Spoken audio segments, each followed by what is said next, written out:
Bom dia. Como vocês estão? Bem? Muito bem? Muito bem. Que bom. Eu também estou bem. E feliz em estar aqui com vocês mais uma vez, já neste ano de 2014.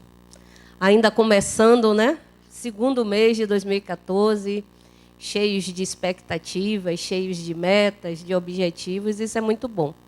Mas começar a nossa manhã animada, né? Do jeito que nós gostamos. Vamos levantar um pouquinho da cadeira? Muito bem, muito bem. Qual é o passo seguinte? Olhar para o companheiro, né? Dar um bom dia e um abraço. Muito bem. Delícia. Agora podem sentar novamente. É bom, né, esse abraço e esse bom dia? Não é bom? Primeiro que a gente faz um exercíciozinho, né, de movimentar o corpo. Segundo, porque trocar energia com o outro é muito importante, muito bom, né? Muito gostoso. Mais um dia desse, né, depois de um dia abusado ontem, nós estamos com um dia de sol, com a música que Rose cantou, que eu acompanhei no finalzinho de Lulu Santos, né, que nos faz uma proposta muito interessante. E foi de propósito que você escolheu para o tema? Não foi ao acaso? Foram eles, né? Eles sabiam, né? Observaram que nós vamos trabalhar, refletir sobre o capítulo 6, que é o Cristo Consolador, e a música de Lulu Santos, que fala sobre uma onda, né? A música falando sobre as possibilidades, né? Das idas e voltas que a vida dá e que a gente precisa efetivamente estar indo e voltando, né? De acordo com a maré. Então, esse capítulo com a música casou muito bem. E sempre eu tenho este prazer, né? Quando eu venho fazer um tema, ela canta uma música que já me ajuda e favorece na reflexão do dia. Mas antes de começar a falar mesmo do Cristo Consolador, nós vamos nos recordar um pouquinho. Nós já estamos no 6º capítulo, né? Início do ano. Então, nós tivemos no primeiro capítulo, que foi até eu mesma quem refleti sobre ele, que é o capítulo que fala que não vim destruir a lei. Não é isso? No capítulo 2, o Evangelho vem e fala sobre o meu reino não é deste mundo. Então, numa determinada oportunidade, Jesus foi questionado se ele era rei. Ele disse que não neste mundo, porque o seu reino ainda não era aqui. No capítulo 3, nós vamos ter há muitas moradas na casa do Pai, onde ele traz uma informação que todos os mundos há possibilidades de existir pessoas, indivíduos, não humanos como nós, mas sim inteligências ali habitando e vivenciando todas as experiências que nós temos oportunidade também. No capítulo 4, ele vem falando de algo importantíssimo, né? Não pode ver o reino de Deus aquele que não nasce de novo. Nesse momento, ele faz uma reflexão mais profunda, né? Nos lembrando que existe a possibilidade de que estarmos aqui agora seja nova oportunidade para experienciarmos e aprendermos um pouco mais. No capítulo 5, que foi desenvolvido em 2 semanas seguidas, que é o capítulo talvez o mais longo do Evangelho, e no meu entender, é aquele que mais nos ajuda a perceber a vida de uma forma mais integral, que é bem-aventurados os aflitos. E este capítulo 5, ele começa as bem-aventuranças. A partir daí, nós vamos ter várias, né? Pelo menos umas 5 no Evangelho segundo o Espiritismo. Bom, o capítulo 5 falou de bem-aventurados os aflitos. O que Jesus queria dizer com bem-aventurados os aflitos, se nós já tivemos 2 semanas, né? Que as aflições atuais normalmente são e vêm a partir das nossas escolhas, não foi isso? E que as anteriores, que nós não temos controle, muitas vezes nos serve para aprendizado. Pois bem, hoje, no capítulo 6, Jesus ele diz o seguinte, já começa dizendo assim, ó: Vinde a mim, todos vós que andais aflitos ou em sofrimento, sobrecarregados, que eu vos aliviarei. Ou seja, venham até a mim todos vocês, todos nós, que estamos em sofrimento, que estamos sobrecarregados e atribulados com a vida, que eu vos aliviarei. Esta é a primeira frase deste capítulo. O que nós entendemos que Jesus está nos convidando? Quem gostaria de falar? Na hora de falar fica difícil, né? Preferível refletir, né? Vinde a mim, todos vós que andam aflitos e sobrecarregados, que eu vos aliviarei.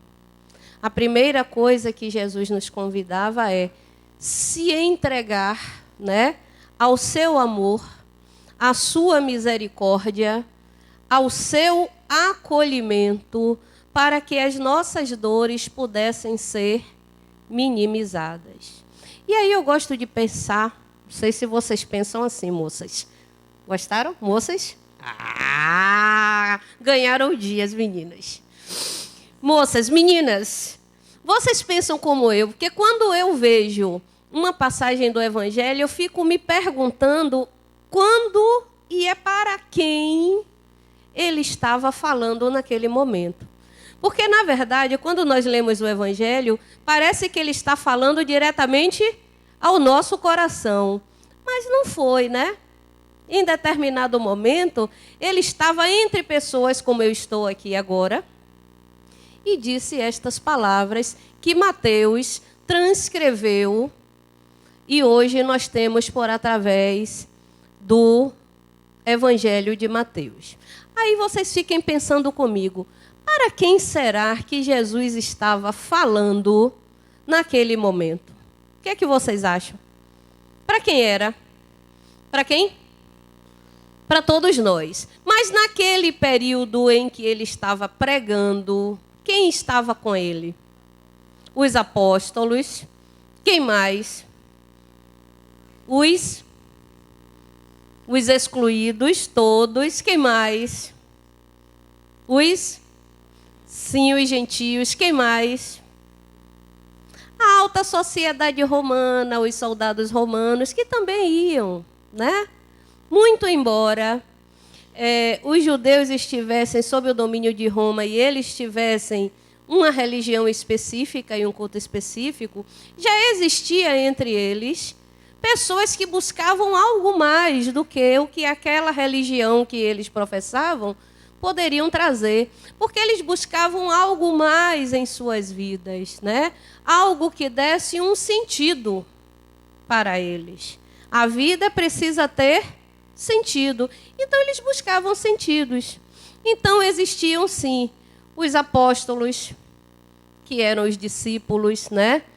Os que acompanhavam Jesus em toda parte, toda a população, pescadores, pessoas do povo que tinham pouca condição de vida, pouco acesso às coisas da vida, e esses, sim, procuravam muito, mas existiam mulheres da alta sociedade romana, da própria sociedade judaica, soldados, militares de uma forma geral e até de alta hierarquia, que tiravam o seu fardamento e o seguiam muitas vezes usando uma roupa que lhe camuflasse a condição social para não ser identificado. Mas iam atrás dos ensinamentos, beber dos ensinamentos de Jesus uma população muito heterogênea. Mas uma coisa em comum eles tinham. Não tinham?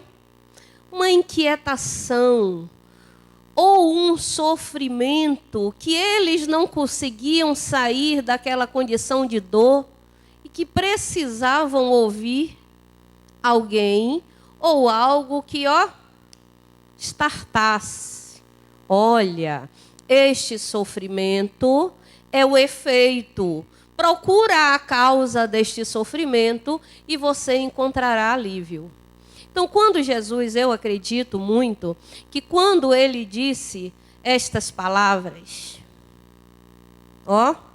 vinde a mim, todos vós que andais sofrendo ou aflitos e sobrecarregado, que eu vos aliviarei. Então, ele se propunha nesse momento não a ser efetivamente um médico, né? Mas ser exatamente o quê? A medicação. Não é para isso que nós tomamos remédio? Está sentindo uma dor? Alguém está sentindo dor aqui nesse momento? Nesse momento não tem condição de sentir dor, né? Porque nós estamos com a alma e o sentimento em elevação. Então aqui agora não é momento para sentir dor. Mas se estamos sentindo dor, o que é que nós fazemos? Remédio. Mas, muitas vezes, para tomar o remédio, eu preciso ir antes ao...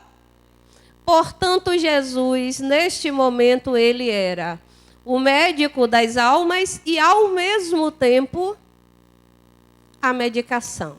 O remédio que iria ajudar aqueles indivíduos a sentir-se menos aflitos, menos sobrecarregados. Aí eu pergunto a vocês, entre nós aqui presentes, incluindo aqueles que nos assistem agora pela manhã pela TV Harmonia, quem entre nós não tem um momento ou um dia que está sobrecarregado, sentindo que os ombros já não suportam mais o peso de tantas atribulações? E aí nós vamos encontrar em Cristo, né? Nas suas palavras, hoje, em Cristo, referenciado pelo que ele é, pela essência que ele é, no Evangelho, o médico e o remédio. E ele prossegue: vinde a mim, todos vós que andam em sofrimento, sobrecarregados, que eu vos aliviarei. Tomai, como é, Dani? Tomai sobre vós o meu jugo. Vou parar aí. O que é o jugo? Quem sabe o que é o jugo? Julgar as pessoas. Você é esperto, né? Julgo, julgamento, julgar, pronto. Tá certo. O que é mais jugo? É o quê? Isso, essa é minha garota. Jugo, na linguagem da época, era uma carga, aquela carga de madeira colocada para atrelar os bois numa carroça. Isso era jugo. Mas no sentido subjetivo, jugo é domínio. Certo? Tomai sobre vós o meu domínio, que é o quê? Completa aí, Dani. Que é leve. O domínio de Jesus era leve, porque o domínio que o povo sofria já era pesado, já era uma carga. Inclusive, uma das interpretações do jugo é justamente isso, uma forca que o povo que era subjugado e dominado pelos romanos eram obrigados a passar por baixo, no sentido de os humilhar, de os mostrar que o poder e o controle pertencia a Roma. Então ele diz, neste momento, aquele povo sofrido, de Israel, ao seu povo e a todos nós que somos o seu povo, que o seu domínio era suave e o fardo leve. E o que é o fardo, minha amiga? Você que matou o jugo. É o quê? Carga, peso, né?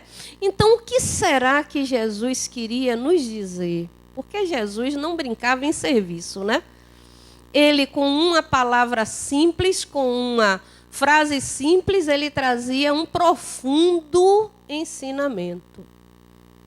O que ele nos propunha era: todos nós que sofremos, que andamos sobrecarregados, venha até ele. Busque a ele. Porque o seu domínio não seria autoritário nem controlador. E para isso nós temos uma passagem para ilustrar. Lembram-se que uma mulher foi trazida à praça pública frente a Jesus, porque havia sido, ou por ora, haviam acreditado que ela havia cometido adultério. Lembram-se dessa passagem? Ele estava escrevendo no chão, junto com as pessoas que o seguiam, e aí trazem a mulher, né, para que ele fizesse o julgo, né? Para que ele desse o seu veredito. E ele estava escrevendo, e aí trouxeram dizendo que aquela mulher estava sob suspeita. Vejam, ela não tinha sido pega em adultério, ela estava sob suspeita de ter cometido adultério. E para isso, qual era a pena? Apedrejamento. E ele estava escrevendo, parou de escrever, olhou para os olhos daquela mulher e perguntou a todos que ali estavam: o quê? Entre vós, existe alguém que não tenha cometido nenhum erro? Porque se houver, então que este atire a primeira pedra. Voltou a fazer o quê? Abaixar a cabeça. Quando levantou a cabeça, a população que estava ali, empolvorosa, querendo justiça, não mais estava. Apenas restava a mulher. Ele disse: o que a mulher? Cadê os teus acusadores? Ah, Senhor, foram-se todos embora. Eles não te julgaram? Não. Eu também não te julgo. Vais e não erres mais. Esta é a prova concreta, né, desta personalidade ímpar e singular que era Jesus. Deste homem incrível. Porque imagino eu, estando na situação dele, né, se eu não ia pegar a pedra, né? Por quê? Porque dentro da sociedade não era comum esta penalização. Não é comum na nossa também, porque nós não atiramos as pedras presenciais, né? Mas nós atiramos as pedras morais, né? E esquecemos desta passagem de Jesus. Se eu nunca errei diante de mim ou diante do outro, então eu posso atirar as pedras, mas se não, conveniente é deixar que o outro vá, siga seu caminho, sem mais cometer o mesmo equívoco. Era exatamente isso que ele queria nos dizer, com o seu jugo ser suave e o seu fardo, porque Jesus não encarava todas as tarefas que tinham, e não eram poucas, fico pensando eu, porque numa época em que não havia transporte terrestre, nem aéreo, nem aquático, né? marítimo, como não era essas pregações. Quantos dias e quanto de cansaço não se passava e quantas privações não se passava para ir de um lugarejo até outro. Mas ele não reclamava, ele não dizia que a sua tarefa era pesada. Mas nós fazemos isso? Não, nós não fazemos isso, de jeito nenhum. Ave Maria, que os meus ombros já estão pesados de tanta carga. E Jesus propunha isso, entregar a ele, porque ele tinha um domínio suave, sem cobranças, sem julgamento pesado, e o fardo também era leve. E aí vai além. Fazendo isso, nós encontraríamos o quê? Alívio para as nossas almas. E a continuação, Dani? O finalzinho dele, que não dá para decorar. Comigo todos que sou doce e humilde de coração, e encontrareis tranquilidade para vossas almas. O meu jugo é suave e o meu fardo é leve. Pois bem, a segunda proposta é que é danada. Acho que foi por isso que eu esqueci, viu, Rose? Repare. E aprendei. Ele não disse, apenas olhe para mim, não. E aprendei de mim, que sou doce e humilde de coração. Eita danação, viu? Que proposta capciosa essa, né? Porque quanto disso nós ainda estamos aprendendo a sermos doces e humildes. Então essa proposta, quando Cristo diz, vinde a mim, e se coloca como Cristo Consolador, a proposta é, eu estou aqui, não é? Eu estou aqui, apto a consolar. Mas para que você receba esta consolação, você precisa estar apto a receber consolo. E vai além, né? Porque quando ele diz que ele é manso e humilde de coração, e ele nos fez uma convocação muito interessante. Ele disse que o reino de Deus seria de quem? Quem lembra? Eu vou relembrar. Ele disse, em determinado momento, que o reino de Deus seria para aqueles que se assemelhassem a uma criança. Porque a criança é doce e humilde. E ao longo das nossas experiências, né, nós vamos crescendo, vamos ficando adultos, vamos vestindo as máscaras que nós vamos colocando em todos os locais que nós vamos e esquecemos disso, dessa pureza, dessa doçura, dessa simplicidade que caracteriza a humildade. E ele se coloca como modelo, como exemplo. Eu sou aqui o modelo.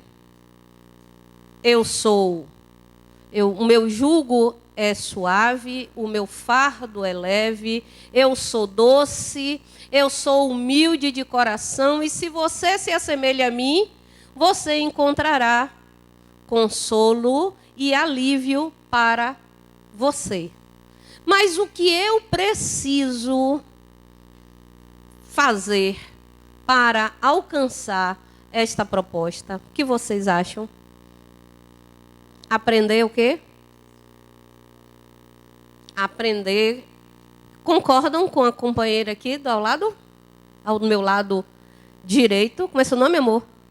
Heloína disse que é aprender os ensinamentos e praticar. Os ensinamentos de quem? De Jesus. Colocados no Novo Testamento. Alguns gostam de ler, e é bom. É muito bom ler o Novo Testamento, bem como o Velho Testamento, porque nós temos que ter conhecimento na fonte. Ler o Evangelho segundo o Espiritismo, que é a referência que nós temos, e, conforme disse Heloína, e eu concordo, praticar. Porque não é só ler, não é só estudar. Porque Jesus, ele praticava, né? Porque a grande característica da mensagem do Cristo, da mensagem moral do Cristo é o quê? É o exemplo. Porque para cada palavra, automaticamente, um exemplo, a prática daquilo que ele estava falando, para nos mostrar que não é difícil a prática do amor ao próximo. Para nos mostrar que não é difícil a prática do amor a nós mesmos. Então, ele, todo o tempo, nos proporcionava a mensagem e, acompanhada a mensagem, automaticamente a experiência, para que ficasse bem sedimentado. E hoje a pedagogia nos diz, né, que os educandos aprendem muito mais pela atitude e pelo exemplo do que pelos conteúdos propriamente ditos, né? Ou seja, não é apenas ensinar, é ensinar e demonstrar como fazer. Hoje, em tempos modernos, é a primeira premissa da liderança. Não é tão somente dizer o que fazer, é fazer junto para ensinar. Era o que Jesus era. E aí teve um autor, que eu não me recordo o nome, que fez o livro Jesus, o maior educador que já existiu.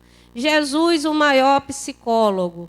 Jesus, o maior líder, porque ele juntava numa personalidade todas essas características.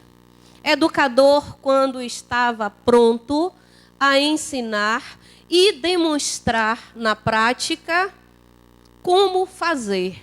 Psicólogo, quando acolhia, recebia os nossos sofrimentos e recebe, e nos auxiliava a sair daquela condição dolorosa. Líder, porque foi talvez o maior líder que a humanidade já teve, porque ele fazia e mostrava àqueles que estavam sob a sua liderança como fazer também.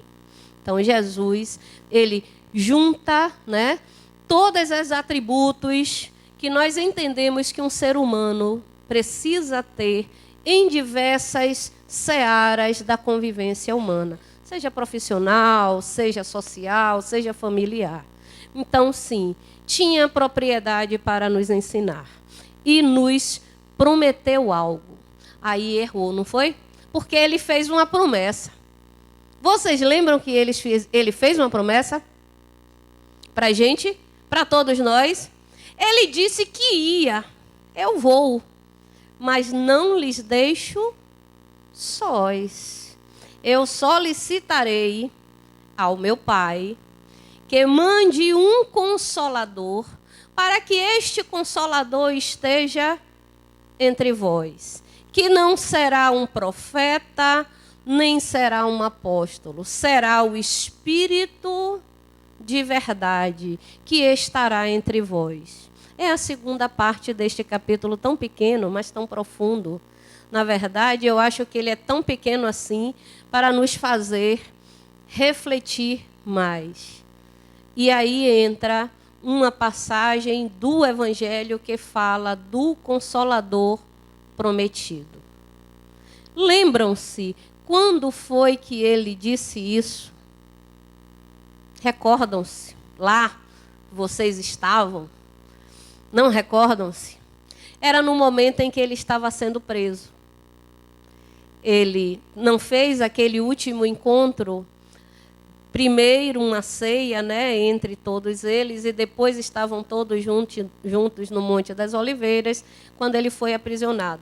Então, instantes antes, os seus discípulos, claro, angustiados, né, atarefados, assustados com a possibilidade de perder o seu líder, o seu mestre, o seu condutor de almas. E ele disse que ele ia. fazia parte, né, da sua proposta partir, mas que ele não nos deixaria só. Ele rogaria, solicitaria ao Pai que enviasse um outro Consolador. E que este Consolador não estivesse circunscrito numa pessoa, numa única pessoa, como era ele próprio. Porque ele indo, a sensação que ficava era uma sensação de quê? De vazio, né? Não. Que o novo Consolador, ele chegaria para preencher as nossas inquietações, porque ele estaria onde? Dentro de nós, onde ninguém poderia retirar. Então, esta passagem nos lembra, e sempre associada para nós espíritas, à terceira revelação, né? Que seria o surgimento da doutrina espírita. Mas hoje nós entendemos que, por que seria a doutrina espírita? Qual a proposta da doutrina espírita? Me digam aí enquanto eu tomo um golinho de água.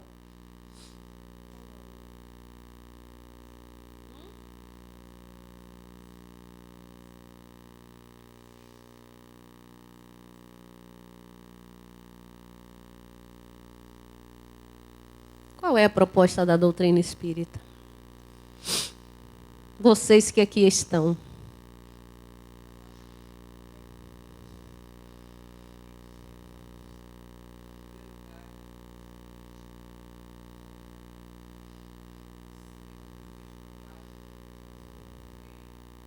Não assimile.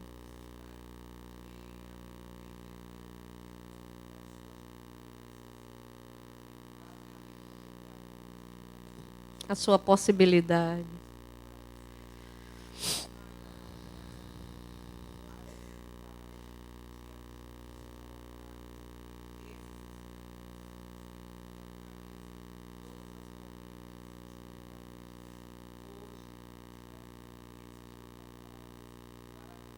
Do indivíduo. Com certeza.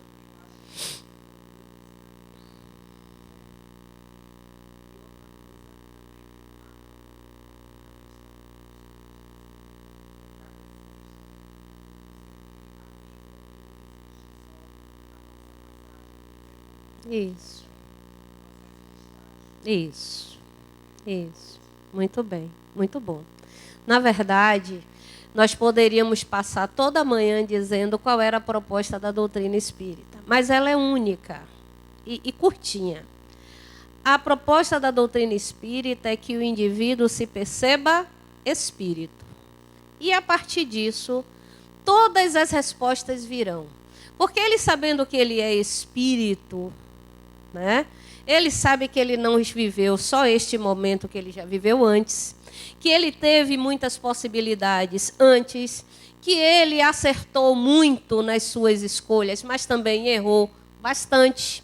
E que às vezes as escolhas equivocadas que nós fazemos acaba sendo uma resposta que nós temos na nossa dinâmica de vida. Portanto, o que a doutrina propõe é isso. Eu sou espírito. Eu sou espírito imortal. Eu tive começo, mas não terei fim. A minha trajetória diante da vida é sair da minha fraca percepção das leis divinas para uma amplidão desta percepção, ou seja, entender as leis divinas e vivenciá-la no cotidiano. Enquanto isso não acontece, eu vou caminhando, né? Acertando hoje, errando amanhã, mas caminhando, buscando em mim ser o que a companheira disse, uma pessoa melhor, porque em sendo uma pessoa melhor, automaticamente eu serei melhor diante do outro. Esta é a proposta da doutrina. Neste contexto, vocês entendem que a doutrina espírita acaba sendo, sim, né, seu arcabouço e seus princípios, nos favorecendo como o espírito de verdade? Porque o que é que ela vai fazer conosco? Vai nos fazer entender que somos espíritos, que as demais pessoas também são, que nós somos criação divina, todos, todos os seres da natureza e buscarmos viver em harmonia conosco e com os outros. Esse é o aprendizado. Esta é a verdade que deve estar contida em nós. Este é o espírito de verdade. É a minha percepção, é a minha aceitação, é a minha vivência das leis divinas, que começa sempre nos lembrando de que Deus é único, que Deus é eternamente bom, misericordioso, justo. Deus, eu, espírito, e o outro que também é espírito. Então, a doutrina faz esta proposta, e não só a doutrina espírita. Estou falando da doutrina espírita porque nós estamos dentro de um centro espírita. Mas toda filosofia, seita ou religião que diga ao indivíduo, olha, você precisa se conhecer, se amar para conviver bem com o outro, também estará trazendo esta mesma premissa, de que eu sou uma individualidade, no nosso caso espírito. Enquanto espírito, eu tenho aprendizados a realizar e já obtive alguns, terei que obter outros e eu devo fazer isso amando a mim e amando ao próximo. E na sequência aqui mesmo, no capítulo do Evangelho, diz assim, espíritas, o primeiro ensinamento é amai-vos. A mesma proposta do Cristo, não é? E o segundo ensinamento é instruí-vos. Portanto, ao espírita comporta estudar, até porque nós precisamos ter segurança naquilo que nós colocamos como verdade, nós precisamos nos apropriar de conhecimento. Mas tão importante ou mais que isso é o relacionamento que nós vamos tratar com o outro, principalmente com o outro que está trabalhando comigo, no caso dos espíritas, né? Dos companheiros de trabalho, dos companheiros de casa, dos companheiros de centro. Mais importante que isso é saber também conviver com o primeiro grupo, com a primeira equipe que nós fazemos parte, que é a família, né? O exercício de tudo o que nós aprendemos começa lá. E não é fácil, não é? Porque quando entra emoção, quando entra afeto, nós acabamos nos perdendo. Porque nós queremos determinar o que o outro deve ser, porque nós queremos determinar o que o outro deve fazer, porque nós somos intransigentes com as atitudes do outro. E eu digo isso por mim, né? Digo isso por mim. Hoje pela manhã eu tinha que vir para fazer o evangelho, que eu me organizei antes. Mas a minha filha também precisava chegar em casa. Então, essa locomoção entre ela chegar em casa e eu sair de casa atrasou a minha saída. Me tirou da zona de conforto, não foi? O que é que vocês acham que eu fiz? Me zanguei. Me zanguei. Mas não é possível. Não é possível que eu vá me atrasar no trabalho porque a outra não podia. E aí, depois aí eu pensei, espera aí, calma. Mas quando nós saímos da zona de conforto, né? Tá tudo lindo, você estabelece ali a coisa toda certinha, saiu do roteiro. A primeira pessoa que você perde a paciência é com aqueles que você mais ama. E esse é um exercício que nós temos que fazer para não ser desta forma, não é? Mas é fácil? Sabe por quê? Porque ali está envolvido muito amor e uma relação muito íntima. Então, às vezes, é mais fácil eu entender o erro daquele que eu tenho uma aproximação menor do que com aquele que eu tenho laços muito estreitos. Isso é um aprendizado, não é?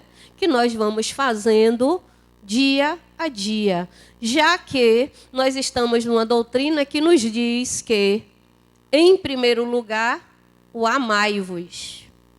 Em segundo lugar, o instruí-vos, né? E aí o finalzinho deste capítulo é exatamente o pedaço que Dene leu, que tem mais, eu acho que 3 parágrafozinhos, que são bem interessantes, que já são relatos, né, psicografias de um espírito que se chama, ele se nomina Espírito de Verdade, que pela forma, né, pela linguagem, pela forma como ele descreve os ensinamentos, que é na parte das instruções dos Espíritos, nos leva a crer que seja o próprio Jesus Cristo. Se não for o próprio, é alguém, um daqueles, ou mais de um, da pleiade de espíritos que esteve como apoiadores de Jesus na época em que ele esteve encarnado. E o que eles falam no final, ou ele, no finalzinho deste capítulo, é reforçar o que Jesus falou antes. Ou seja, a última parte do capítulo, ele vai reforçar aquilo que foi colocado antes. Tanto na condição de Cristo, buscar o Cristo como o Consolador nas nossas aflições. Agora, buscar o Cristo não esperando que os ensinamentos do Cristo vá curar a minha dor. Vai me ajudar a resolver e a me curar. Só eu posso me curar. Mas posso encontrar em Jesus a consolação e a força necessária para me curar. Porque o sofrimento é doença, né? Eu estou doente. Eu estou doente. E se eu estou sofrendo, muitas vezes eu estou magoado, eu estou ressentida, eu estou com raiva, eu estou decepcionada, eu estou tantas coisas, que não vai ser apenas a leitura do Evangelho que vai mobilizar a minha cura. A minha cura tem que vir a partir do entendimento da situação e da vivência que eu tive, colocar e perceber aonde está também a minha responsabilidade para que esta carga não seja, este fardo, não se torne tão pesado nos meus ombros. Porque o próprio Jesus já dizia que Deus não dá fardo pesado a ombros frágeis. Cada situação e todas as vivências que nós temos na nossa vida, nós podemos suportar. Nós aguentamos. Até porque aquelas que vêm a partir das escolhas que nós fizemos, acaba sendo um balizador do nosso crescimento. Ele vai sinalizar que nós já saímos daqui e já passamos para cá. Portanto, as nossas dificuldades são balizadoras do nosso crescimento. E a forma como nós convivemos com ela, a forma como nós vivenciamos com ela. Se choramos feito criancinhas, meu Deus, a vida é difícil, tudo é ruim, tudo acontece de ruim na minha vida. Só pode acontecer, né? Porque neste padrão psíquico de coitadinho de mim, tudo vai chegar até mim porque eu não estou mudando o meu padrão vibratório para que coisas boas possam acontecer. Portanto, Jesus em nossa vida é uma premissa. Não é verdade? Concordam comigo? Jesus está na nossa vida. Já não está caminhando entre nós como esteve há mais de 2000 anos, mas continua presente. Sua mensagem de consolação continua nos acolhendo, continua nos fortalecendo. A doutrina nos propõe também a sedimentação desta consolação quando nos diz que muitas das nossas dificuldades são oportunidades para que nós possamos ascender, sermos melhores espíritos. E se nós temos hoje não uma pessoa, uma personalidade onde nós podemos beber ensinamento, mas diversas individualidades que aos nossos olhos são invisíveis, mas que estão presentes na nossa vida, nos ajudando, nos acolhendo, nos apoiando, nos auxiliando, nos orientando, chamando a nossa atenção diante dos nossos equívocos, diante da vida. Então, nós temos o Consolador, prometido por Jesus. E aí somos favorecidos, porque temos dois. Temos o próprio Jesus a nos fortalecer os passos e temos o Consolador que ele nos prometeu, que é a verdade. Lembram de uma outra passagem?